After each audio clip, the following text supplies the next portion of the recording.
కర్ణాటక పర్యటనలో ఉన్న మంత్రి లోకేష్ పెద్దల ముందు మరోసారి చాటుకున్నారు. సింధునూరులో ఎన్టీఆర్ విగ్రహ ఆవిష్కరణ సభలో లోకేష్ కూర్చునేందుకు ప్రత్యేకంగా పెద్ద కుర్చీ వేశారు నిర్వాహకులు. పక్కన సాధారణ కుర్చీలో కేంద్ర మంత్రి కుమారస్వామి కూర్చున్నారు.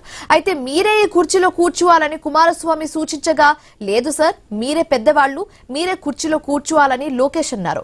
అందరితో పాటు తాను కూడా సాధారణ కుర్చీను వేయించుకున్నారు మంత్రి లోకేష్.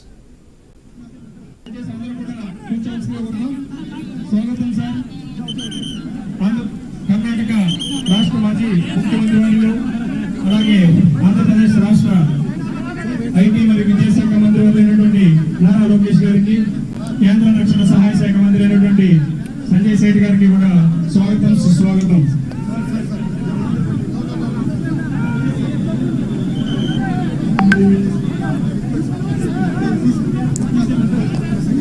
దయచేసి అందరూ కూడా స్టేజ్ ఇబ్బంది అవుతుందండి. దయచేసి అందరూ కూడా కింద దిగవలసిందిగా కోరుతున్నాం. దయచేసి అందరూ కూడా కింద దిగవలసిందిగా